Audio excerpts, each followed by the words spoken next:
6, 7. No. Good morning, precious.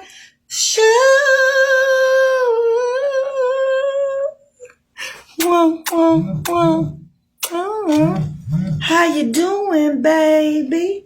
Happy Monday. And today on Coffee and Conversation with your girl, Shakenya. Damn, Facebook. When you get a minute, go to my YouTube channel, Coffee and Conversation with Shakenya. Is it still moving stuff? Look at a couple of the videos. And if you see any of them that you like, I appreciate it if you share some of them. Yep, I'm trying to be famous. And the only way I can do that is if some of y'all believe in what I'm talking about. You know what I'm saying? Meaning that you watch some of the videos, it made sense to you. And you was like, you know what? Shakenya might be on to something. Let me go on and share one or two of her videos. Let it roll down my little timeline so that some of my family and friends can get a little whiff of her. You know what I'm saying? I appreciate it if you did that for me, you know. Man, I have to rely on the kindness of strangers. You know what I'm saying? So we're going to try to get Facebook back up. If not, we're going to keep it moving. So y'all, I'm going to just keep y'all for a minute because I got somewhere to go. I got people to see, babies to kiss, you know, hands to shake, you know. I see it's still a little choppy over there on Facebook, but that's okay. We're going to get it together on Instagram. And y'all, I ain't going to hold y'all too long. I'm going to try not to. Oh, man, y'all shopping black? Yep, let's holiday shopping. It's coming up. Oh, my God, holiday shopping coming up. I know I look crazy. Yeah, make sure you purposely shop black. Yeah, this is my boy Mike over here on Schoolcraft in Greenfield, I want to say. Yeah, this is my boy Top Trainer Reynard over there at Triple Action Fitness on 8 Mile near Beach Daily. 8 Mile near Beach Daily. Yep, Triple Action Fitness. So go holler at my boy. Allure Wrist Design. I went to school with Reynard and I went to school with Sean Rule. Sean Rule, this is his line. Allure Wrist Design. You can click the link on Facebook and go to the page. Yeah, shop for black. Shop with your brothers and sisters for the holidays. This is my motto, but I mean, come on now. I got my people on. I'm representing everybody, right? So real fast. After you do all that, get a copy of my book, Dysfunctional Family Knot. You can get it from lulupublishing.com and you can get it from Amazon.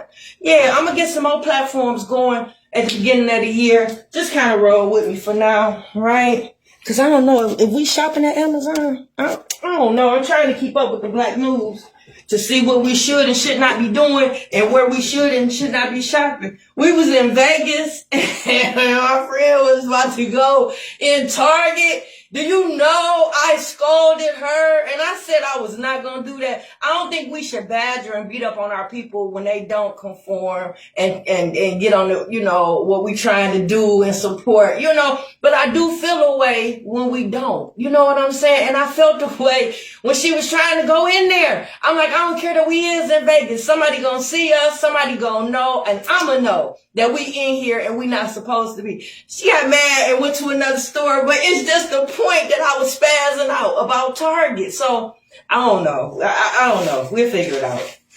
We'll get on board at some point, I guess. We'll be on one accord and we'll figure it out. So far, I think it's working. Yeah, they say it on the black news that it's working. So hopefully, right? So we raising our daughters, y'all, and we in part 65, I think. I know, you like, when would it all end, Shakenya? It never ends. You are always a parent. As long as you live and breathe air and walk this earth, you are the parent, right? So it never ends. You're going to always be parenting on one level or another, right? If anything, it just elevates, right? As they mature, you mature, right? You get old, you teach them something and they should be teaching you something, right? I was learning from my kids. Yeah, they would bring back lingo My grandkids got in the car the other day. I was like 6'7", and they just fell out, right? They like, how does grandma know, right? It's like I'm a psychic, the kid whisperer, right? So yeah, you got to stay on top of it. So just as you're learning from your kids, learning from you, you should be learning from your babies. Yep. My babies kept me youthful, and they kept me atop and abreast of everything. All the language, all the lingo, the behaviors, the new stuff that's coming out. They kept me abreast of that. Yep. So let's see where we are. In our segment, we are in 2016 still. I know. I'm gonna age them this week. But I'm just letting you know, this far, in part 65, can you see the time that I took with them little girls? Yeah, I'm hoping you was doing the same with yours. Yeah, you see the effort that I put into those little girls? I know. Do you see the image that I set, that I presented? I know. You got to do all that. If you want a good little girl, yeah, she got to be able to emulate you, right? So, Mom, you got a big job, right? If you raising a little girl, man, you got something on your hands, right? Because you have to be who you want her to be. Right? Remember, I was raising my daughters to be somebody's wife, right? I was raising them to be somebody's mother one day, right? And I was raising them to be somebody's big mom, right? So looking at your little girl right now, does she possess those qualities to be somebody's wife? Huh? Is she clean? She cook? She take care of herself? Is she motherly? Is she nurturing? Right? You got to make sure she has all of that, Mom. You have to make sure that's instilled, right? So in order for her to know, you have to be, right? You have to be loving. You have to be nurturing, right? So in order for you to be able to do that and be that for your baby, you have to be healed, right? So that's one thing I can say. Even though I went through whatever I went through, going through whatever I'm going through, I made sure I was always on that healing journey, right? Because you got to be that for your kids. You got to be whole for them, right? So we're in 2016, and the girls are 13 and 17. I know we got an 8th grader and a 12th grader, and we doing so good. We doing so good. The boys are still on their own, right? So I want y'all to know, I hope you're taking notes, because we are going to have a quiz, and I want you to pull out all the things that you've heard me repeat in every series before I close out, right? I'm going to give you a hint. The boys are still on their own. I'm going to tell you that. They working, they with their families, and they're taking care of their children, and they are on their own, right? I just got to pull that out, right? So, yep, they're still on their own. And yeah, we're doing real good. I'm going to age the girls this week, but for now, we're going to keep it moving. We still going up. Yep. The ladder of success, the plan is working. We still moving up in an upward direction, right? Ain't nobody left behind, right? So that's why I say it's important for you to have individual relationships with your children, right? You got to get to know each one of them by themselves, right? You got to understand where they at mentally. You got to understand how they work, you got to get to know your baby so you will know how to help them, how to teach them, right? All your children might pick up and learn differently, right? So yeah, I was making sure nobody got left behind.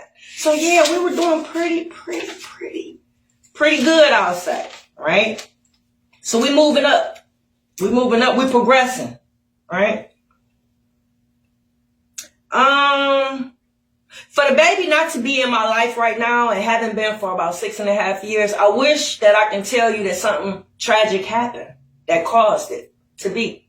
I wish it was one incident, and not to say that I wish that on us as a family, but at least I would be able to explain it. Right? Because as of right now, it's just left up in the air and up for interpretation on what happened and why she's not. But I'm quite sure, me being a mom, you're thinking the worst. Right? Because even in the system that we have set up here where CPS is involved and court systems is involved, if you're doing something to a child where there's abuse and neglect, it's usually an escalation. It's a record being kept. CPS is being involved. You're going to court. Things are being tried. Evidence is being brought in. Yeah, you got to go through a whole process for a child to just be taken out of your life. That's not what happens. Even here, if a child is removed from a mother, services are put in place, programs are put in place to make sure that you get your baby back. Yeah. They make sure if you're going through, you have drug issues, they make sure that services are rendered for you to be able to go get help with your drug addiction and your drug issues, right? And then if the child is removed, they make sure things are done so that you can get your baby back. I can't stress that enough, because when we say CPS, first thing you think they come to take your baby, and that's not it. They do things to make sure that your baby can stay in the home, but if it gets to a point where it's not working and the baby is still in danger or the baby is still being neglected, then they remove, right? So, fix it, Jesus. Yeah, something would have had to happen. My baby had to be unsafe. I would have had to be the type of mom that was unfit for her to just be taken out and just gone. No questions asked, right? So, I don't know. Nothing happened. The divorce, yeah, that can be tragic for a child. Yep, I'm not even going to sugarcoat it. The separation from a child coming from a two-parent household, right? And then now y'all got two different environments going on, right? That's why it's so important for y'all to stay connected. Yeah, that's why when y'all break up, y'all have to talk more now that y'all not together than y'all did when y'all was living together. Yeah, because there's two different things going on. The baby is exposed to people on your side, people on the. It's just a big thing going on, right? Sometimes it's hard for a child to accept. Yeah, you'll be surprised how many children blame themselves for the divorce. Yeah, they think it's their fault. Yeah, the bad grades they got, right? The fact that you had to come up to the school, the fact that they got kicked out. They blame themselves in a lot of cases. At least that's what they tell me when they're hearing my program, Attitude Adjustment. That's what they say, right? So I'm just giving you the heads up. Yeah, but we got through the divorce pretty good, I thought. Yeah, I healed from that because it was important for me to do so, right? Because if I didn't... Just think if I was running around here thinking all men ain't shit. Ooh, fix it, Jesus. It's a Christian show. What if I was running around thinking all men was like my ex-husband, right? So now I'm poisoning my daughters because all I talk about is how bad these men is. They ain't no good. They all cheat. And that would be a lie. Because they don't all cheat. They aren't all bad. They won't all treat you like he treated me. No, that's not it. So I had to heal though. Because if I didn't, I'd be spewing that type of stuff to them and making them feel that. So I think about how that would impact them and how they view men, right? And then think about how my sons would react, hearing me dogging men, right? How men ain't this and how men ain't that. And here it is, I'm trying to grow them up to be men, right? Yeah, you can't do all that. So the divorce could have took us out, but it didn't. No, we did good after the divorce. Meaning we healed. And I thought that me and him was co-parenting pretty good, even without the communication. I know that sounds crazy, but she was doing good. She didn't show any signs that, we was, her childhood repeated mine. Yeah, I visit my dad on the weekend. She visit her dad on the weekend. I visit my dad on summers and over there. It was just a thing and it worked for us. Her childhood mimicked mine all the way to the T. All the way to her growing up without a mother. Because my mom passed away. Yeah. So I know I'm still alive. I know you like, but Shakenya, you still alive. I know, but she's still growing up without a mother. Yeah. Her childhood mirrors mine in so many different ways. That's why I know the mirror technique was used, but we're not going to talk about that today, right? So let's see. Where are we? Got through the divorce. We got through losing the house.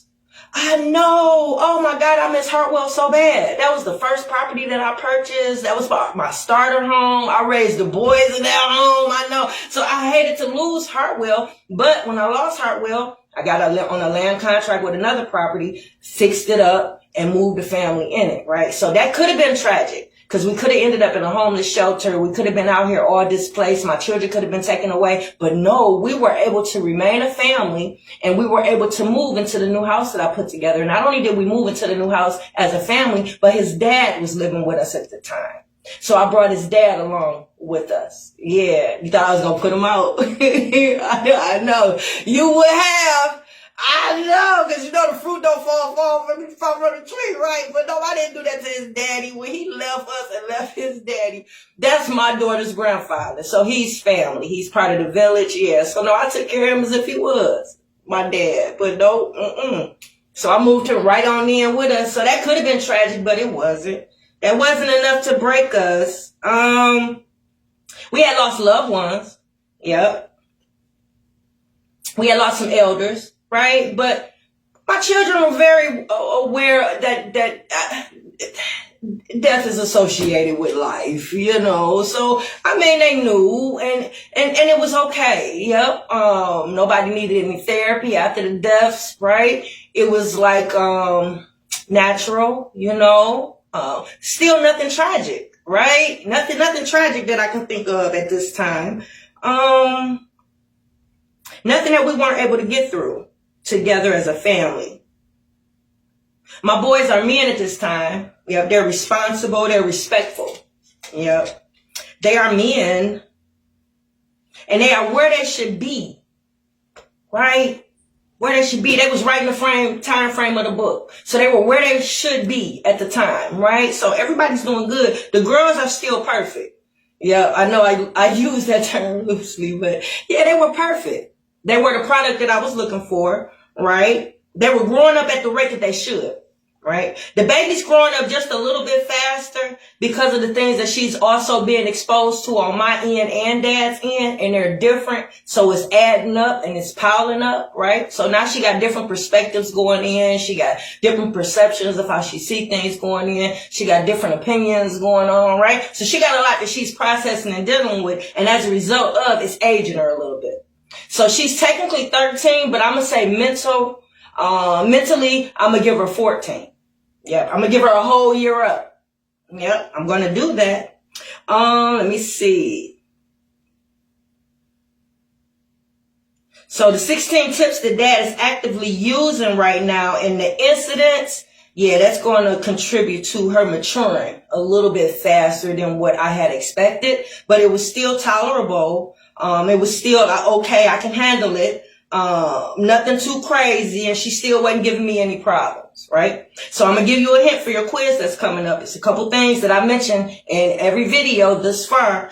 No disorders, right? Everybody was pretty happy. I was checking in, measuring the happy meter to see how people were doing, how the children were doing. Are you happy? Are you okay? Is there anything mom can do to make anything better? I was doing that periodically, right? So, yeah, we were pretty good in that area. No disorders. Nobody's suffering from anything. Everybody's pretty much developing as they should mentally. Yep. Number 2, there were no addictions, right? Nobody was abusing drugs or alcohol. Right? We were solving problems, weren't sweeping anything under the rug, and we definitely weren't using drugs to cope and deal with anything. And that was everybody. All right? 3, no police contact, meaning that nobody was doing anything to get caught up with the law, no traffic violations, none of that. Squeaky clean records, no police contact. All right? Number 4, everybody was working on their dream. Yep. So not only was they helping me with the youth program, helping me with filming the trailer for the book, helping me film behind the scenes on the radio station, helping me do drywall jobs, paint jobs, and clean outs. They had their own dreams and aspirations, right? So my son was working on his food truck. My little brother was working on his landscaping company, and I was working on putting together a boutique for the girls, right? And we're not going to mention that we all have a family business, the cleaning company. Right, which is still in effect to this day, right? So this is what we're doing. This is what we're working on, right? We are a team. Yeah. So I'm relying on my children and depending on them for everything at this point. I'm relying on them and depending on my children for everything. I'm depending on them to help me bring this plan A to life, right? So without them, it couldn't happen. Yeah, without them, it couldn't happen. Man. I put so much into them babies. Yeah, I put so much into them babies because how could we go wrong, right? They mines. You know what I'm saying? They mines. I had them. I'm raising them in my likeness. We doing everything together. The plan is working. The system is moving. We doing good, right? So yeah, how could anything go wrong? So in 2016, nothing could have went wrong, right? Our foundation was strong. We were solid. Yeah. We was there for each other. We was each other's support system. Yeah. We were showing up for everybody and showing up for each other. Yeah. Everybody was showing up for the kids' events. So anything that my grandchildren had or my nieces and nephews, and when I say nieces and nephews, I use that loosely because by me raising my little brother, his children are more so like my grandchildren than my nieces and nephews, right? I know. That's about the only dysfunction we should have. Yeah. In this day, 2025, considering I wrote a book about dysfunctions and made sure that my children didn't suffer any, that's about the only dysfunction that you can kind of regulate. The fact that my mom passed away and I raised my little brothers as if they were my sons, right? So other than that, yeah, we were doing pretty good. We were doing pretty good. Everybody got along, so all relationships were intact. 2016, we were one big happy family. So let me see. 10, I was bragging on my kids every day back then. Yep, every day it was something different. Every day they was doing something new for me to brag on, right? And brag about. I'm gonna give you a sneak peek. Because I'm about to age them. We're going to go into 2017 tomorrow, right? But I'm going to give you a sneak peek. If you go through my videos and look at the ballroom scenes, we were filming that to go inside the trailer for the book. But if you look closely, you will see the oldest daughter filming that scene. And then if you stop and zoom in even closer, you will see my best friend of over 20-something years, and you will see the baby sitting over there in the cut of the ballroom scene. I know, I'm telling you, we were involved. I had my babies involved in everything. I had just bought that Canon camera and nobody had no experience on using this camera, right? So I gave it to them girls and I said, y'all figure this out. Figure it out. And sure enough, before long, they was zooming in, zooming out. They was taking shots of each other, taking pictures. And next thing I know, that footage that you see, my daughter did that. So although it's not edited and I'm going to take it somewhere so I'm going to try to still salvage it and use it for the trailer. But yeah, definitely it's going to be edited. But as of right now, it's raw footage. And you can see her filming that particular scene. So that was in 2017. So we ain't even got to that part yet, but I just gave you a sneak peek. So y'all, I think I'm going to leave y'all there because we got something to do. Yeah, my dad is here. Shh. Yeah, we got something to do. So let me see. So the oldest film, and I said that, yeah, with so many things I was exposing them to, right? Yeah, I had them with me everywhere, doing everything. So just imagine me being the person that I am right now, how great I am, right? All this stuff you see me doing. Just imagine I was instilling all that in them, right? So they was becoming great at the age that they were, right? Oh my God, fix it. Jesus, fix it. And not to add on me teaching them about entrepreneurship, teaching them about credit, teaching them about home ownership, right? So just imagine all of us working on a 700 or better credit score, right? It ain't nothing you can do. Man, you can do anything you want to do with 5 people with 700 something credit scores, right? That's the stuff that we was working on, guys. That's the stuff we was working on. So I'm going to let y'all go. I'm going to age the girls tomorrow. We're going to roll into 2017. Let me shoot out some waves. Thanks for holding on Instagram. This the office, y'all. This is where the magic happens. Yeah. Good morning to you, Terry.